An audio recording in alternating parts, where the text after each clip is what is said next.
नमस्कार दोस्तों, आपका हमारे यूट्यूब चैनल पे स्वागत है। दोस्तों आज हम उसी श्रृंखला में आपके लिए कुल 30 इंपॉर्टेंट क्वेश्चन लेके आए हैं दोस्तों।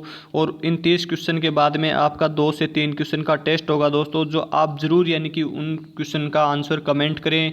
और दोस्तों ये वीडियो किसी भी प्रकार की आप किसी भी फील्ड में लाइब्रेरियन की तैयारी करते हो दोस्तों, KVS NS यानी कि NVS DSSB RMSSB ISRO Rajasthan technical librarian, किसी भी प्रकार की किसी भी फील्ड में दोस्तों आप लाइब्रेरियन की तैयारी करते हो, आपके लिए वीडियो इंपॉर्टेंट रहने वाला है दोस्तों। और दोस्तों हम इस क्वेश्चन यानी कि इस पेपर में दोस्तों 30 क्वेश्चन की बात करेंगे और 30 क्वेश्चन के साथ साथ दोस्तों आपके 150 से 200 क्वेश्चन क्लियर करा दिए जाएंगे। यानी आपको किसी भी क्वेश्चन में डाउट होगा तो वो दोस्तों आपका डाउट क्लियर हो जाएगा। तो आप बने रहिए हमारे वीडियो पर और दोस्तों वीडियो को पूरा देखें ताकि आपको किसी क्वेश्चन में डाउट हो तो वो आपका डाउट निकल जाए। बहुत सारे दोस्तों का यानी कि व्हाट्सएप पे मैसेज आता है कि सर आपकी क्वेश्चन समझ में नहीं आए। तो दोस्तों आप एक बार वीडियो को पूरा देखो, एक बार समझ में नहीं आए तो दूसरी बार वीडियो को पूरा देखो। और कोई क्वेश्चन यदि आपको डाउट हो तो आप मेरे यानी कि व्हाट्सएप नंबर पर मैसेज कर सकते हैं दोस्तों। ओके दोस्तों, हम यानी कि बात करते हैं। तो इसमें पहला क्वेश्चन है कि डबलिन कोर मेटाडाटा यानी कि डबलिन कोर मेटाडाटा में कितने तत्व होते हैं। तो डबलिन कोर मेटाडाटा में कितने तत्व होते हैं या कितने घटक होते हैं। तो पहले तो हम बात कर लेते हैं कि इसमें करेक्ट यानी कि कौन सा हो जाएगा दोस्तों। इसमें दे रखा है कि दोस्तों कितने तत्व होते हैं, तो कुल 15 घटक होते हैं डबलिन कोर मेटाडाटा में। और मेटाडाटा किसे कहते हैं कि डाटा अबाउट डाटा को क्या कहते हैं दोस्तों, मेटाडाटा कहते हैं। और इसके बाद में दोस्त बात करें कि डबलिन कोर मेटाडाटा का प्रकाशन कौन करता है। तो डबलिन कोर मेटाडाटा प्रकाशन करता है दोस्तों 1995 से। कब से? 1995 से कौन करता है? OCLC। डबलिन कोर मेटाडाटा का निर्माण है या प्रकाशन है वो कौन करता है? OCLC करता है। कब से करता है? 1995 से करता है। डबलिन कोर मेटाडाटा में कुल कितने तत्व होते हैं? तो 15 तत्व होते हैं। ओके दोस्तों, नेक्स्ट क्वेश्चन की बात करते हैं। तो नेक्स्ट क्वेश्चन है कि त्रिपत्रक प्रणाली का निर्माण किसने किया था। तो त्रिपत्रक प्रणाली का निर्माण यानी किसने किया था दोस्तों। तो यदि हम चारों ऑप्शन को दोस्तों पढ़ेंगे तो बहुत ज़्यादा टाइम लगेगा और आपका भी दोस्तों टाइम वेस्ट होगा। तो हम यानी कि सीधा ही क्वेश्चन यानी आंसर बता देते हैं। तो कौन सा होगा दोस्तों? डॉक्टर SR रंगानाथन जी ने त्रिपत्रक प्रणाली का निर्माण किया था दोस्तों, जिसमें कुल 3 कार्ड थे। कितने कार्ड थे दोस्तों? 3 कार्ड थे। मैं आपको बोल के बता दें कौन से थे। तो पहला कार्ड था दोस्तों चेक कार्ड, दूसरा कार्ड था रजिस्टर कार्ड और तीसरा कार्ड था दोस्तों क्लासिफाइड कैटालॉग कार्ड। और दोस्तों इन कार्ड की साइज होती थी दोस्तों 5x3 यानी कि 5x3 तो दोस्तों किस में थी? इंच में। आपको ये ध्यान रखना है खास करके 5x3 इंच में थी। और दोस्तों एक है कि 12.7 यानी कि 12.7 ये दोस्तों किस में थी? सेमी में यानी कि सेंटीमीटर में। आपको इन दोनों को खासकर ध्यान रखना है दोस्तों। इस 5x3 को यदि सेमी में बदलेंगे तो इतना आएगा दोस्तों। तो ये आपको ध्यान रखना है दोस्तों इसका। यानी कि सारे क्वेश्चन डाउट क्लियर हो गए हैं दोस्तों। 3 कार्ड होते थे, डॉक्टर SR रंगनाथन ने बनाई। और दोस्तों ये बता देता हूँ कब बनाई थी। तो 1930 में। कब दोस्तों? 1930 में इस पत्रिका प्रबंधन की विधि का निर्माण किया था डॉक्टर SR रंगनाथन जी ने। इसके बाद में अगले क्वेश्चन की हम बात करते हैं।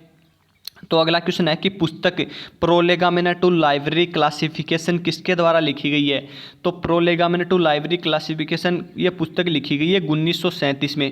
तो अब आपको आंसर तो पता लग ही गया होगा कि ये पुस्तक किसकी है। और डॉक्टर SR रंगनाथन जी का परिचय दोस्तों मैंने कल ही मेरे यूट्यूब चैनल पे अपलोड किया है, तो आप जाके वहाँ से देख सकते हैं। और कंप्लीट परिचय दिया है दोस्तों, उससे यानी कि किसी भी प्रकार का क्वेश्चन बाहर नहीं जाएगा। कंप्लीट पुस्तक विवरण है उसमें। तो दोस्तों इसका कौन सा हो जाएगा? यानी कि डॉक्टर SR रंगनाथन जी की ये पुस्तक है जो डॉक्टर SR रंगनाथन जी ने 1937 में प्रकाशित की थी। और दोस्तों इसी पुस्तक के आधार पर डॉक्टर SR रंगनाथन जी ने शिष्य का जो तीसरा संस्करण नहीं दूसरा संस्करण आया था दोस्तों 1939 में, वो इसी पुस्तक के आधार पर प्रकाशित किया था। ओके दोस्तों, हम अगले क्वेश्चन की बात करते हैं। तो नेक्स्ट क्वेश्चन है दोस्तों कि DDC में 19वां संस्करण में मुख्य वर्ग 570 को इंगित करता है। तो 570 को इन चारों ऑप्शन में से किस में इंगित करता है? दोस्तों आपको पता होगा कि 500 से लेकर 599 दोस्तों आपको पता होगा कि 500 से लेकर 599 क्या दोस्तों? शुद्ध विज्ञान है। क्या दोस्तों? शुद्ध विज्ञान है। 500 से 599 यानी कि DDC में।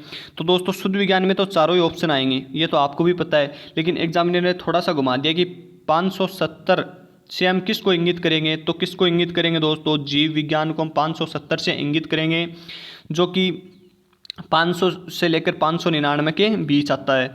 इसके बाद में हम आगे बात करते हैं, नेक्स्ट क्वेश्चन की बात करते हैं दोस्तों। तो नेक्स्ट क्वेश्चन है कि information for all programme IFFP किसके द्वारा जारी किया जाता है, या ये किसका प्रकाशन है दोस्तों, किसके द्वारा जारी किया जाता है, किसका प्रकाशन है, किसका यानी इसका निर्माण कौन करता है, इस प्रकार क्वेश्चन पूछते हैं दोस्तों। थोड़ा सा कंफ्यूज हो जाते हो आप इसमें कोई कंफ्यूज होने की बात नहीं है। तो इसका यानी कि ये किसके द्वारा जारी किया जाता है, तो ये यूनेस्को के द्वारा जारी किया जाता है, यानी कि ये एक यूनेस्को का प्रोग्राम है, इन्फॉर्मेशन फॉर और प्रोग्राम, जो कि यूनेस्को के द्वारा जारी किया जाता है। यह यूनेस्को का प्रोग्राम है, यह यूनेस्को के द्वारा प्रकाशन किया जाता है दोस्तों इसका। इसके बाद में हम अगले क्वेश्चन की बात करते हैं दोस्तों। तो अगला क्वेश्चन है कि दोस्तों नेटवर्क प्रूव विज्ञान टोपोलॉजी, जिसे हम किस नाम से जानते हैं, टोपोलॉजी के नाम से जानते हैं, जिसमें नोड केंद्रीय नाभि हब से जुड़े होते हैं, उसे क्या कहते हैं। तो दोस्तों आपको पता होगा कि टोपोलॉजी 4 प्रकार की होती हैं, चारों के नाम इसमें दे रखे हैं। तो किस यानी कि जो नाभि में से जुड़े होते हैं उन्हें हम किस नाम से जानते हैं दोस्तों, तो उसे किस नाम से जानते हैं दोस्तों, स्टार टेपोलॉजी। तो दोस्तों स्टार टेपोलॉजी इस तरह बनी होती है दोस्तों। तो दोस्तों ये जिस प्रकार है बस टेपोलॉजी है, तो दोस्तों उसमें एक ऊपर डिब्बा सा यानी नीचे 2 टायर से, इस प्रकार से जो टोपोलॉजी बनती है वो बस टोपोलॉजी के नाम से जानती है दोस्तों। रिंग टेपोलॉजी जो गोलाई में बनती है उसको रिंग के नाम से जानेंगे दोस्तों, जो रिंग टोपोलॉजी हो जाएगी। तो इस प्रकार बनी होती है दोस्तों। तो इसका करेक्ट ऑप्शन कौन सा हो जाएगा दोस्तों, स्टार टेपोलॉजी।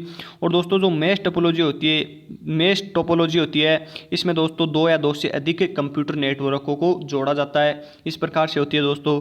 इसके बाद में हम अगले क्वेश्चन की बात करते हैं। तो नेक्स्ट क्वेश्चन है कि library information science technology abstracts LISTA किसके द्वारा उपलब्ध है। तो ये किसके द्वारा उपलब्ध है दोस्तों, अबस्को होस्ट के द्वारा ये दोस्तों उपलब्ध है। इसका दोस्तों आपको भी यानी कि करेक्ट आंसर देना है, क्योंकि दोस्तों इसका करेक्ट आंसर दोस्तों आपको भी बताना है कि इनमें से और भी हो सकता है क्या। तो दोस्तों इसका आंसर आपको कमेंट में देना है, या दोस्तों इसका करेक्ट ऑप्शन तो दोस्तों 2 है, लेकिन अभी B है, लेकिन बाद में पता चलेगा दोस्तों। इसके बाद में हम अगले क्वेश्चन की बात करते हैं दोस्तों। तो अगला क्वेश्चन है कि पद इन्फॉर्मेशन लिटरेसी पालजी जरकोसी ने किस वर्ष गढ़ा था। तो दोस्तों इन्फॉर्मेशन लिटरेसी यानी सूचना साक्षरता शब्द डॉक्टर SR रंगानाथन द्वारा कब दिया गया था। तो कब दिया गया था दोस्तों, डॉक्टर SR रंगनाथन द्वारा दिया गया था 1974 में ये शब्द, यानी कि। और इस बार जो 29 दिसंबर की RMSSB में ये क्वेश्चन पूछा गया था, और पहले दोस्तों ये KVS में भी पूछा गया है 1-2 बार, और DSSB में आया। तो दोस्तों आपको इससे अच्छे तरीके से इस क्वेश्चन को याद करना है। इसके बाद में दोस्तों अगला क्वेश्चन है कि राष्ट्रीय पुस्तकालय दिवस भारत में कब मनाया जाता है, यानी कि भारत में कब मनाया जाता है। तो दोस्तों डॉक्टर SR रंगानाथन जी के जन्म दिवस यानी कि 12 अगस्त 1892 में उनका जन्म हुआ था। उनके जन्मदिन पर के आधार पर दोस्तों 12 अगस्त को राष्ट्रीय पुस्तकालय दिवस मनाया जाता है। और दोस्तों ये ऐसे पूछ लिया और इसी को थोड़ा सा घुमा देते कि ये कब से मनाया जाता है, यानी कि कब से मनाया जाता है। और यहाँ पे डेट आ जाती 1981, 82, 83, 84। तो कब से मनाया जाता है दोस्तों, ये 1984 से मनाया जाता है। और इसका मनाने का निर्णय किसने लिया था, तो इसका मनाने का निर्णय लिया था ILA ने। किसने लिया दोस्तों, ILA ने राष्ट्रीय पुस्तकालय दिवस मनाने का निर्णय लिया था। कब से, 1984 से दोस्तों। इसके बाद में अगले क्वेश्चन की हम बात करते हैं। तो अगला क्वेश्चन है कि नेशनल रजिस्टर ऑफ ट्रांसलेशन का अनुरक्षण किसके द्वारा किया जाता है, कि इसका जो अनुरक्षण है वो किसके द्वारा किया जाता है दोस्तों। तो ये आपको बताना है कि आप बता सकते हैं दोस्तों किसके द्वारा किया जाता है, यानी कि इनमें से कौन सा सही हो जाएगा दोस्तों, कि राष्ट्रीय अनुवाद मिशन के द्वारा किया जाता है दोस्तों। नेशनल रजिस्टर ऑफ ट्रांसलेशन का अनुरक्षण किसके द्वारा किया जाता है दोस्तों, यानी कि राष्ट्रीय अनुवाद मिशन के द्वारा किया जाता है। इसके बाद में अगला क्वेश्चन है कि संचय क्षमता यानी कि स्टोरेज के से संबंधित है, कि स्टोरेज कैपेसिटी की निम्नलिखित इकाइयों में उनके परिणाम को बढ़ते क्रम में व्यवस्थित कीजिए। एक क्वेश्चन दोस्तों लाइब्रेरी का किसी भी प्रकार का हो, मेमोरी से 100% आता है, आपको भी पता है कि यानी कि किसी भी प्रकार मेमोरी से पूछ लेता है। और यही क्वेश्चन आता है और जो बहुत सारे स्टूडेंटों को कन्फ्यूज़ करता है। तो मैं आज दोस्तों आपका कन्फ्यूज़ दूर करता हूँ। तो दोस्तों आपको कैसे याद रखना है, मोबाइल की तरह याद रखना है दोस्तों आपको, यानी कि इनसे कौन सा ऑप्शन करेक्ट हो जाएगा। जैसे दोस्तों मेगाबाइट है, यानी कि कौन सा दोस्तों MB, और दोस्तों किलोबाइट आ गया यानी KB। तो दोस्तों आपको ही पता है कि केबी बड़ा होता है या एमबी, तो ये तो गलत ऑप्शन हो गया। केबी है दोस्तों टेराबाइट, तो ये तो सबसे बड़ी इकाई होती है इनमें, तो दोस्तों इसका टेराबाइट है, तो ये तो वैसे ही गलत हो गया दोस्तों। ये देखो केबी यानी कि पहले केबी है, बाद में एमबी है दोस्तों, आप मोबाइल की तरह बदल लिया करो, बाद में जीबी है और बाद में टीबी है, तो ये इस प्रकार हो जाएगा दोस्तों। यानी कि पहले सबसे छोटी इकाई केबी होती है, उसके बाद बड़ी इकाई एमबी, उसके बाद जीबी और उसके बाद टीबी। तो इस प्रकार आप ऑप्शन को करेक्ट कर सकते हैं दोस्तों।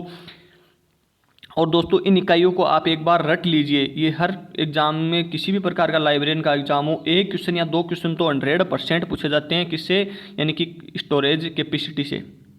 इसके बाद में नेक्स्ट क्वेश्चन की हम बात करते हैं दोस्तों। तो नेक्स्ट क्वेश्चन है कि डॉक्टर एस.आर. रंगनाथन ने मोबाइल पुस्तकालय के लिए कौन से शब्द का प्रयोग किया है। तो मोबाइल पुस्तकालय के लिए डॉक्टर एस.आर. रंगनाथन ने, आपको पता होगा कि लाइब्रेरी ऑन व्हील्स, ये ऊपर यानी कि पहियों पर जो पुस्तकालय को ले जाया जाता है उसको किस नाम से दिया है, मोबाइल लाइब्रेरी के नाम से डॉक्टर एस.आर. रंगनाथन जी ने दिया है। तो दोस्तों इसका करेक्ट ऑप्शन कौन सा हो जाएगा, यानी कि पहियों पर पुस्तकालय। इसके बाद हम दोस्तों अगले क्वेश्चन की बात करते हैं। तो अगला क्वेश्चन है कि पुस्तकालय की आउटरीच सेवा को कौन से उद्देश्य नहीं है। तो दोस्तों पुस्तकालय की जो आउटरीच सेवा होती है इनमें से कौन सा उद्देश्य नहीं है। तो दोस्तों हम यानी कि चारों उद्देश्य की बात करते हैं। तो दोस्तों चारों उद्देश्य में दोस्तों जो सामान्य रूप से अवस्थित स्थानों में अलावा पुस्तकालय के प्रदान की गई सेवा, ये तो है दोस्तों। नए उपभोक्ताओं को आकर्षित करने की मंशा, ये भी है दोस्तों, यानी कि इसके बाद में दोस्तों सामाजिक रूप से वंचित जिलों में लोगों को लक्षित समूह है, ये भी है दोस्तों। यानी कि इसका क्या हो जाएगा दोस्तों, इन आउटरीच सेवा ये तीनों है दोस्तों ऊपर वाली, लेकिन ये दोस्तों नियमित उपभोक्ताओं को आकर्षित, जो दोस्तों नियमित उपभोक्ताओं को आकर्षित करने की मंशा। तो दोस्तों जो नियमित होगा उनको क्या आकर्षित करेंगे हम, जो नियमित होगा वो तो कंटिन्यू दोस्तों, यदि आप वीडियो देखते हो तो आप कंटिन्यू देखोगे दोस्तों, और यदि किसी स्टूडेंट को यदि पता नहीं हो तो वो कैसे देखेगा दोस्तों। तो इसमें यही बता रखा है कि स्टूडेंट को बताने के बारे में। तो दोस्तों नियमित उपभोक्ताओं को आकर्षित करना है दोस्तों, इसका गलत हो जाएगा दोस्तों आउटरीच सेवा का। तो इसका करेक्ट ऑप्शन भी कौन सा हो जाएगा, उनमें से ऐसे पूछा कि कौन सा नहीं है, तो कौन सा नहीं है, डी ऑप्शन नहीं है। इसके बाद में अगले क्वेश्चन की बात करते हैं दोस्तों। तो अगला क्वेश्चन है कि फैक्ट ऑन फाइल का प्रकाशन किसके द्वारा किया जाता है। तो फैक्ट ऑन फाइल का प्रकाशन किसके द्वारा किया जाता है, तो ये किया जाता है दोस्तों एच.डब्ल्यू. विल्सन पब्लिकेशन के द्वारा। किसके द्वारा किया जाता है, एच.डब्ल्यू. विल्सन पब्लिकेशन के द्वारा।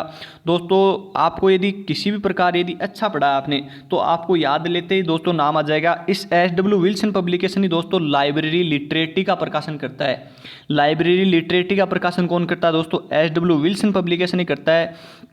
और फैक्ट ऑन फाइल का प्रकाशन भी कौन करता है दोस्तों, एच.डब्ल्यू. विल्सन पब्लिकेशन करता है। और फैक्ट ऑन फाइल की आवृत्ति क्या है दोस्तों, तो आवृत्ति क्या है दोस्तों, साप्ताहिक आवृत्ति है फैक्ट ऑन फाइल की। और दोस्तों फैक्ट इसी एच.डब्ल्यू. विल्सन पब्लिकेशन की स्थापना कब हुई थी, तो वो दोस्तों 1898 में हुई थी।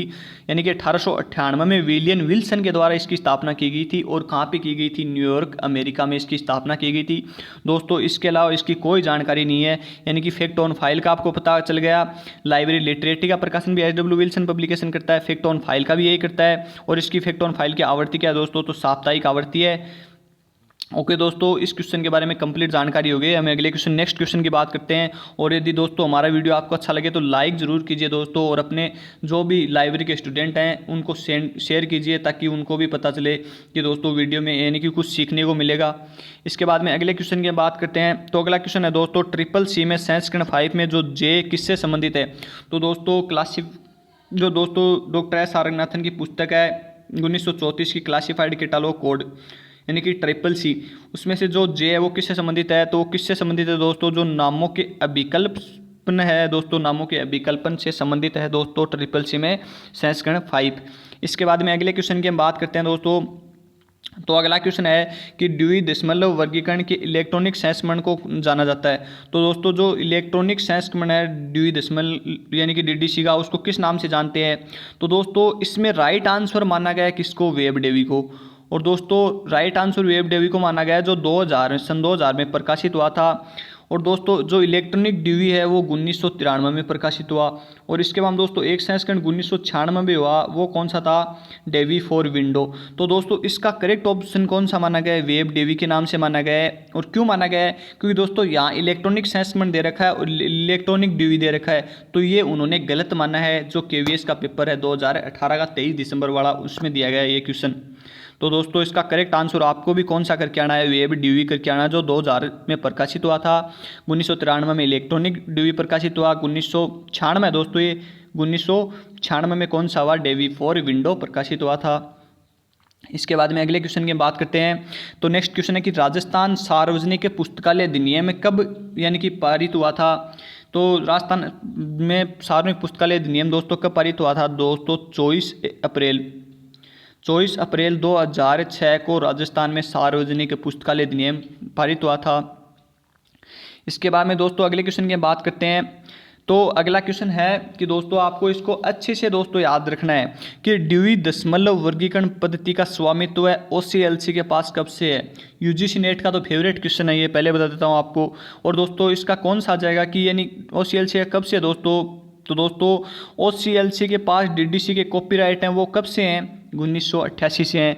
दोस्तों मैं आपको 1 मिनट लगेगी, चारों यानी कि 4 बार कॉपीराइट चेंज हुए हैं। यानी कि पहली बार DDC का कॉपीराइट था दोस्तों 1894 में, दूसरा था दोस्तों 1929 में, ये 2 देख लो पहले। यानी कि 1894 में था दोस्तों DDC के कॉपीराइट लाइब्रेरी ब्यूरो के पास, फिर 1929 में आ गए लेक प्लेसिड क्लब के पास दोस्तों DDC के कॉपीराइट। उसके बाद दोस्तों 1965 में, यानी कि 1965 में दोस्तों DDC के कॉपीराइट किसके पास चले गए थे, फॉरेस्ट प्रेस के पास। और दोस्तों 1988 में के पास चले गए DDC के कॉपीराइट, तो OCLC के पास चले गए हैं दोस्तों। ओके दोस्तों आपको समझ में आ गया होगा, DDC के 4 बार कॉपीराइट चेंज हुए हैं। आप नोटबुक साथ लेके बैठें ताकि जो भी यानी क्वेश्चन एक्स्ट्रा बताऊं दोस्तों आपको, ये चारों इंपॉर्टेंट क्वेश्चन बताए मैंने और इन चारों को आप नोटबुक में ऐड कर सको। इसके बाद में अगले क्वेश्चन की बात करते हैं। तो अगला क्वेश्चन है कि कोडेन किससे संबंधित है। तो कोडेन इन चारों में से किससे संबंधित हो जाएगा। पहला ऑप्शन है पुस्तक, दूसरा धारावाहिक, तीसरा रिपोर्टर्स, चौथा ग्रे साहित्य। तो इसका करेक्ट ऑप्शन कौन सा हो जाएगा, तो धारावाहिक साहित्य होते हैं उनसे संबंधित होता है दोस्तों कोडेन। इसके बाद में दोस्तों नेक्स्ट क्वेश्चन की बात करते हैं। तो नेक्स्ट क्वेश्चन है कि निम्नलिखित में से कौन सा उपभोक्ता शिक्षा के साथ अंतर परिवर्तनीय नहीं है। इन चारों में से दोस्तों कौन सा है जो कि अंतर परिवर्तनीय नहीं है उपभोक्ता शिक्षा के साथ। तो इसका करेक्ट ऑप्शन कौन सा हो जाएगा, यानी कि पुस्तकालय जो आचार शास्त्र है वो दोस्तों एक उपभोक्ता के साथ अंतर परिवर्तनीय नहीं है। इसके बाद में नेक्स्ट क्वेश्चन की बात करते हैं दोस्तों। तो नेक्स्ट क्वेश्चन है, पहले भी पूछा गया एग्जाम में क्वेश्चन कि राष्ट्रीय निरपेक्षागार ई ज्ञान कोश का अनुपालन किसने किया था। यानी कि ई ज्ञान कोश का अनुपालन या ई ज्ञान कोश को किसने बनाया था। तो दोस्तों इसको आपको खास कर ध्यान देना है। आप सभी यानी कि स्टूडेंट किसको करके आएंगे दोस्तों, UGC को करके आते हैं, लेकिन इसका करेक्ट ऑप्शन कौन सा होगा, थर्ड दोस्तों इग्नू के द्वारा ये तैयार किया गया था। दोस्तों किसके द्वारा तैयार किया गया था, इग्नू के द्वारा दोस्तों ई ज्ञान कोश तैयार किया गया था। और दोस्तों ई शोध गंगा, ई शोध सिंधु वो दोस्तों इनफिलिप नेट के द्वारा तैयार किए गए थे। तो यहाँ पे आपको थोड़ा सा ध्यान देना है दोस्तों। इसके बाद में इसका करेक्ट ऑप्शन आपको बता दिया है कौन सा होगा, इग्नू होगा दोस्तों। इसके बाद में दोस्तों अगला क्वेश्चन है कि 7 फेज ऑफ इंफॉर्मेशन लिटरेसी, यानी कि 7 फेज ऑफ इंफॉर्मेशन, यानी पहले तो इसकी मैं हिंदी बता देता हूँ दोस्तों आपको, यानी कि सूचना साक्षरता के 7 चेहरे। ये एक पुस्तक है दोस्तों जो किसके द्वारा लिखी गई थी। तो ये पुस्तक दोस्तों मैं पहले बता देता हूँ आपको कब लिखी गई थी। तो ये 1997 में कब लिखी गई दोस्तों, 1997 में, यानी कि सूचना साक्षरता के 7 चेहरे। और इस पुस्तक को लिखा किसने था, तो दोस्तों जो बी ऑप्शन में है क्रिस्टाइन सुजान ब्रूस के द्वारा ये पुस्तक लिखी गई थी। और दोस्तों इससे रिलेटेड एक पुस्तक और है उसको भी बता देता हूँ दोस्तों, वो लिखी गई थी 1999 में। कब लिखी गई, 1999 में। और उस पुस्तक का क्या नाम है दोस्तों, सूचना साक्षरता के 7 स्तंभ। उस पुस्तक का नाम है 7 स्तंभ और इसका नाम है 7 चेहरे। तो ये पुस्तक जो 7 स्तंभ वाली पुस्तक है दोस्तों, ये कब लिखी गई, 1999 में। और इसको किसके द्वारा प्रकाशित किया गया था, तो दोस्तों इसको SCONUL working group of information literacy के द्वारा इस पुस्तक को प्रकाशित किया गया था। और इस पुस्तक को प्रकाशित किसके द्वारा किया गया था, क्रिस्टाइन सुजान ब्रूस के द्वारा किया गया था। दोनों एक सी पुस्तक है दोस्तों। यदि आप वीडियो पूरा देखते हैं तो ये पुस्तकें आपको यानी कि वॉइस में समझ में आएंगी दोस्तों। स्क्रीन छोटी है इसलिए लिख नहीं सकते दोस्तों। इसके बाद में अगले क्वेश्चन की हम बात करते हैं कि एरेंसी नीड थ्योरी यानी आवश्यकता सिद्धांत किसके द्वारा प्रदान किया गया था। तो दोस्तों किसके द्वारा दिया गया था, अब्राहिम मास्लो के द्वारा ये सिद्धांत आवश्यकता सिद्धांत दिया गया था। इसके बाद में अगले क्वेश्चन की बात करते हैं दोस्तों। तो अगला क्वेश्चन है कि किसने गगन सूची का पिता कहा जाता है। तो किसको फादर्स ऑफ बिब्लियोग्राफी कहा जाता है? तो फादर्स ऑफ बिब्लियोग्राफी दोस्तों कोनार्ड गेसनर को कहते हैं। और दोस्तों आपको एक छोटा सा कन्फ्यूज वाला क्वेश्चन साथ ही बता देता हूँ दोस्तों, मेरे पास ऐसे क्वेश्चन रोज व्हाट्सएप पे आते हैं। एक होता है दोस्तों फादर्स ऑफ बिब्लियोग्राफी और एक होता है दोस्तों फादर्स ऑफ बिब्लियोमेट्रिक्स। तो दोस्तों फादर्स ऑफ बिब्लियोग्राफी कौन है? कोनार्ड गेसनर। और फादर्स ऑफ बिब्लियोमेट्रिक्स कौन है? तो वो कौन है? एलन पिचार्ड। कौन है दोस्तों? एलन पिचार्ड नाम का व्यक्ति है जिसने 1948 में दिया था। यानी कौन है? यानी fathers of bibliometrics Alan Pritchard, fathers of bibliography Konrad Gesner. ये आपको अच्छे से ध्यान रखना है दोस्तों। इसके बाद में अगले क्वेश्चन की बात करते हैं।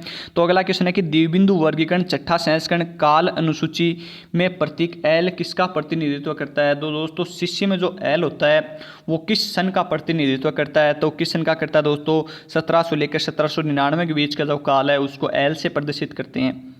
उसके बाद में अगले क्वेश्चन की बात करते हैं दोस्तों। तो अगला क्वेश्चन है कि सहायक भंडारण माध्यम सेकेंडरी स्टोरेज मीडिया में हार्ड डिस्क में सॉफ्टवेयर प्रोग्राम आंतरिक करने की प्रक्रिया कहलाती है। तो हम इस प्रक्रिया को किस नाम से जानते हैं दोस्तों? तो इसको किस नाम से जानते हैं दोस्तों? प्रतिस्थापन। दोस्तों आपको पहले भी मैंने थोड़ी देर पहले बोला कि स्टोरेज से 2 से 3 क्वेश्चन पक्के आएंगे दोस्तों। किसी भी एक प्रकार की लाइब्रेरी के एग्जाम दे लेना, आप पक्के आएंगे। यूजीसी नेट में भी 2 क्वेश्चन पक्के हैं। तो प्रतिस्थापन नाम से जाना जाता है दोस्तों जो सेकेंडरी स्टोरेज में हार्ड डिस्क में जो सॉफ्टवेयर प्रोग्राम को हम क्या करते हैं दोस्तों? सेट करते हैं उनको। इसके बाद में दोस्तों नेक्स्ट क्वेश्चन की हम बात करते हैं। तो नेक्स्ट क्वेश्चन है कि किसने इन्फॉर्मेशन फॉरगेंगिंग मॉडल का निर्माण किया था? तो किन किन ने दोस्तों इन्फॉर्मेशन फॉरगेंगिंग मॉडल का निर्माण किया था? तो इसका करेक्ट ऑप्शन कौन सा हो जाएगा दोस्तों? इसका करेक्ट ऑप्शन हो जाएगा दोस्तों फर्स्ट, यानी कि स्टुअर्ट कार्ड, EH और चाई तथा पीटर पिरोली के द्वारा दोस्तों इसका निर्माण किया गया था। इसके बाद में दोस्तों अगले क्वेश्चन की हम बात करते हैं। तो अगला क्वेश्चन है कि किस वर्ष इंग्लैंड में वर्गीकरण शोध समूह यानी कि क्लासिफिकेशन रिसर्च ग्रुप की स्थापना की गई थी? तो किस वर्ष की गई थी? तो दोस्तों 1952 में की गई थी दोस्तों ब्रिटेन में, यानी कि इंग्लैंड या ब्रिटेन दोस्तों एक ही, यानी कि 1952 में यानी कि क्लासिफिकेशन रिसर्च ग्रुप की स्थापना की गई थी। यही क्वेश्चन DSSB 2019 में पूछा गया है। और यही क्वेश्चन दोस्तों पहले 2 KVS का एग्जाम हुआ था 2015 के समथिंग, उसमें भी आया था। तो इसको आपको अच्छे से ध्यान रखना है। यानी कि वर्गीकरण शोध समूह क्लासिफिकेशन रिसर्च ग्रुप की स्थापना ब्रिटेन में की गई 1952 में।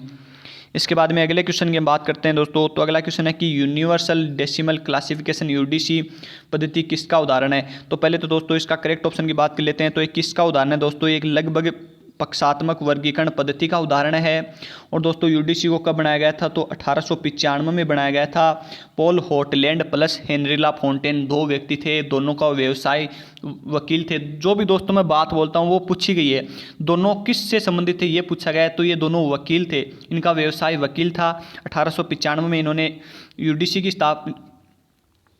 दोस्तों यानी कि FID की स्थापना की। और FID की सबसे बड़ी देनी क्या है दोस्तों? UDC है, जो कब बनाई गई थी दोस्तों? 1905 में बनाई गई थी। पॉल हॉटलैंड, हेनरी ला फोंटेन दोनों यही व्यक्ति थे जिसने UDC बनाई थी। और FID की स्थापना भी इस दोनों व्यक्तियों ने की थी। कब दोस्तों? 1895 में। UDC 1905 में बनाई थी, जो लगभग पक्षात्मक वर्गीकरण पद्धति है। और FID की सबसे बड़ी देन यही है। ये भी पहले पूछा गया है कि FID की सबसे बड़ी देन क्या है दोस्तों? तो UDC है। इसके बाद में दोस्तों अगले क्वेश्चन की बात करते हैं। अगला क्वेश्चन दोस्तों आपको बताना है। तो दोस्तों आपके लिए क्वेश्चन है जो टेस्ट में दिया जा रहा है दोस्तों कि सूचीकरण में साइन लोकों से क्या आशय है? तो दोस्तों 4 ऑप्शन है, प्रकाशन रहित, आख्या रहित, स्थान रहित और वर्ग रहित। दोस्तों बहुत ही इंपॉर्टेंट और अच्छा क्वेश्चन है दोस्तों। आपको बताना है कि सूचीकरण में साइन लोकों से क्या अभिप्राय है, क्या आशय है। इसका आंसर आपको कमेंट में देना है। और दोस्तों यदि आपको हमारा वीडियो अच्छा लगे तो प्लीज़ लाइक ज़रूर करें। और दोस्तों आपको किसी प्रकार की यदि कोई क्यूरी हो तो दोस्तों ये मेरे पर्सनल नंबर है 9079028319। तो दोस्तों इस पे आप यानी कि किसी भी प्रकार को आपको किसी क्वेश्चन में डाउट हो, किसी प्रकार की कोई क्यूरी हो तो आप मेरे पर्सनल व्हाट्सएप नंबर है, मैसेज कर सकते हो दोस्तों। ओके दोस्तों, धन्यवाद।